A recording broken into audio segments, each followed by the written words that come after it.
Grand Rising, Grand Rising. Oh, happy Holy Tuesday. I know that it's been a minute. Although I have been posting somewhat daily, I haven't posted my 254-day challenge. So today I am going to take this opportunity, thankful to be in the land of the living. Today is my 200th post for my 254-day challenge. Today's scripture for the day, daily refresh, Matthew 21:21. Then Jesus told them, I tell you the truth. If you have faith and don't doubt, you can do things like this and much more. You can even say to this mountain, may you be lifted up and tossed into the sea, and it will be done. I believe that's the New Living Testament.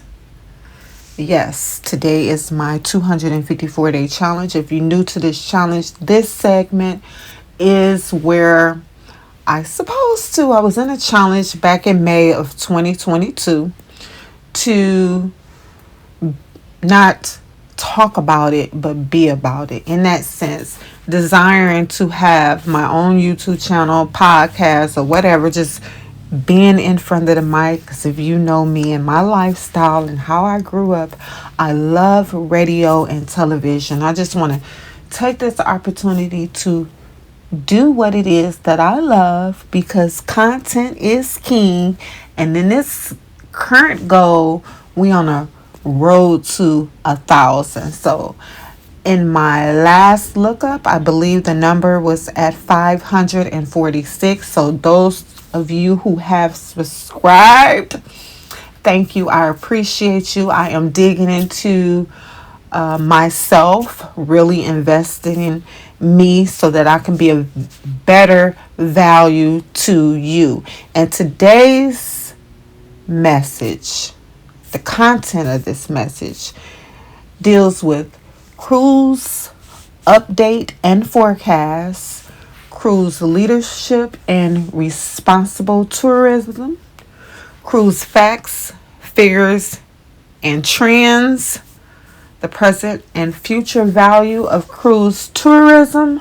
I'm talking to my travel agent besties and those that's desiring to become a travel agent, or 2-in-1 with income, being a content creator at the top of the charts for new career opportunities, and the $1 trillion industry. Is it trillion? Go look it up. Or actually, thanks to Clea, we have Clea's State of the Cruise Industry Report, in which I pulled it up. It's a 37-page PDF file. I am going to share some key items in which I pulled up. And if you have anything that you would like to add that I might have missed that you think is key, drop it in the comments. So, getting started. Cruise update and forecast. The intent to cruise, according to Clea, is higher now than it was in December 2019, continuing a trend that began in the late quarter of 2020. And in a survey, source found that 85% of those that have cruised will cruise again, and that number is up 6% pre-pandemic. Cruise update and forecast continued. 4 million additional passengers needed by 2025, and the new to cruise traveler is key. So if you are just coming in to the industry and you're looking to wear your niche, my niche is cruising. I love to cruise, and since I love to cruise, I take the travel rate opportunities as I can, um, in in sync with my work schedule and vacation time, and I use those perks, travel agent perks to travel and explore and get a feel on what it is that I am selling. And so to go deeper into my niche would be here, new to cruise traveler, first time cruisers. Every 1% increase in first time cruise travelers is equivalent to 4 million new to cruise travelers. Okay? And that source, analysis of clear passenger data, came from the Tourism Economics and UNWTO International Tourist Arrivals data from January 2023. Global cruise capacity is forecast to grow 19% to more than 746,000 lower berths from 2022 to 2028. Rapid growth. From 2016, it was at 483,000 cruise capacity projections. Now they're projected by 2028 will be at 746,000. That's roughly about 100,000 where we are from now in 2023. Tourism is rebounding faster than international tourism arrivals. Cruise continue to be one of the fastest growing sectors of tourism. Cruising. Ocean going cruise passengers, roughly in the millions. Roughly now they're at like 31.5, where 2027 projecting to be have grown about 8 million.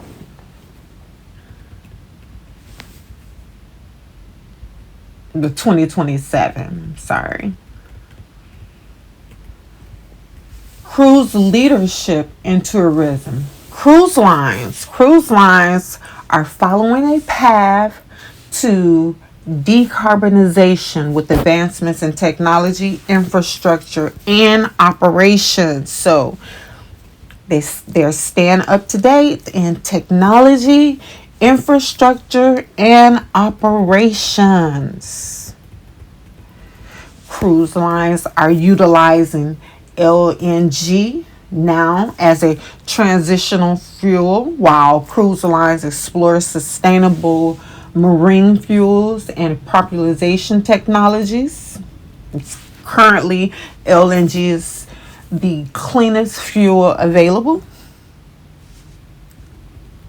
75% of clear member cruise line fleets utilize sustainable fuels once available at a scale, and 60% of ships scheduled to debut between 2023 and 2028 will rely on LNG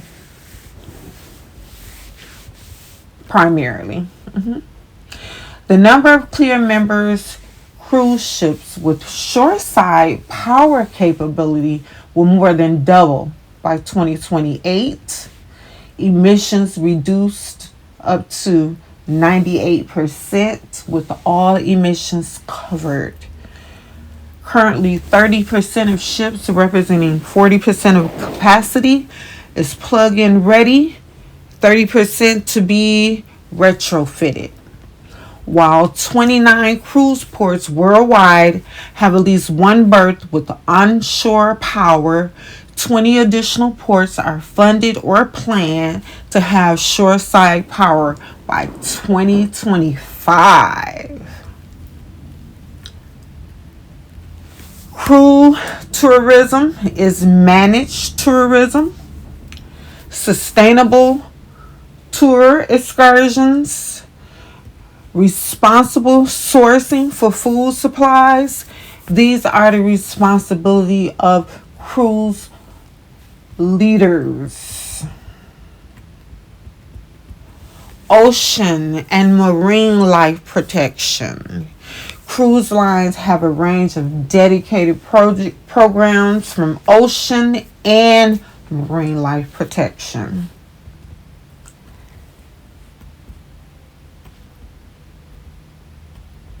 Facts, cruise facts, figures, and trends. So, North America remains the largest source market, with other markets increasing, especially in the Mediterranean. The Caribbean remains the top destination for cruise travelers. I'm on my way back there in 6 days. Bahamas, first destination, easy getaway, quick and easy getaway. Average age and cruise length for top source markets 2022. What did they say? What did they say? What was the report? Of course, North America. Age, cruise length. I want to say the cruise length probably was 6 to 8 days, 40, 44, 45, according to this chart that I am looking at. I will try to share it in the clips if I can edit it in correctly. The top 20 ports visited. The top 20 ports visited per year. Of course, we know Port Miami, but my latest, I heard that it was Port Canaveral, but according to these figures, it reads Miami, then Port Canaveral, Cozumel, Port Everglades. I didn't even know that there was a Port Everglades. Get it together, girl. Nassau, Shanghai, Barcelona, Vecchia, trying to pronounce that, Southampton, and San Juan. So the one that I couldn't pronounce correctly, it is spelled CIVIT, Civic, AVEC, AVEC, Civic, AVEC, Chia or Kia, CIVITA, VECCHIA. That is CIVITAVECCHIA. I know I won't be going there anytime soon. I gotta check off the most common places first. Okay, so here it is. The average age of cruise tourists is 46 and a half. And millennials are the most enthusiastic cruisers of the future at 88%.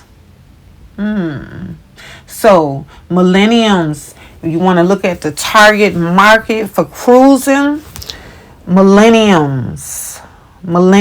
So we got millenniums. We see the number one port for visited, the top 3, Miami, Port Canaveral, and Cozumel. So I'm thinking some of the other ports that's visited here in the United States, I'm wondering if they're less visited. Is it more expensive too? I'm going to go and that'll be in another video where I go and measure that, because you want to have your clients in the less busiest. I know, like going to this time on my way in, I am flying into Miami, but normally I fly into Fort Lauderdale, where it's just you like in and out very quickly, where coming into Miami could be it's a great difference. It's very crowded and overwhelming. Much, much different.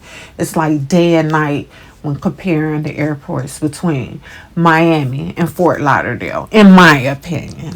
If you've experienced different, drop it in the comments. So, where I leave off at. Average age, okay, 46 and a half. Millenniums are the most enthusiastic for the future. And another, getting deep into that niche. Cruising is my niche. What did I say? Cruising is my niche. And solo travelers.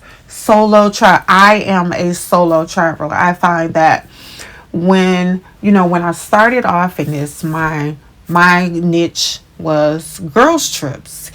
And starting off, was really, really fun. But as the time went on, it became a little rocky and sometimes a bit overwhelming to when planning them for myself. A bit frustrating sometimes, where having a different mix of egos, and now knowing I can't mix this friend with that friend, and this is just, yeah. So I find now I can do that planning for others and let them deal with the fallouts of the attitudes and behaviors. But from that, I found solo traveling. Solo traveling has become the best thing for me, and noticeable by my coworkers on this return to work. Normally, because it's like a vacation, I need a vacation from the vacation, but this last trip was completely like no one met me, total on my own. No one's agenda to worry about but my own. No itinerary to choose from but my own.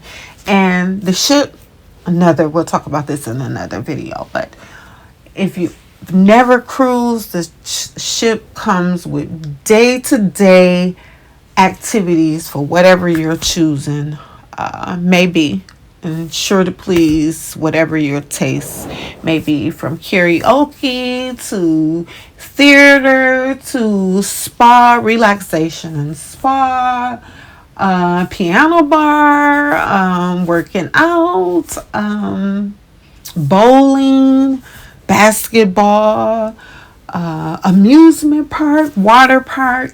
So many things to do. Bumper cars, so many different things to do. It's like land on water. Whatever you can do on land, you can do out there on water. Your transportation to the next destination. And I love a 7-8 day cruise where you get to stop at 4 or 5 different ports on one trip. Hey, you guys, how cool is this? My first time just in, and I'm in the Bahamas with it.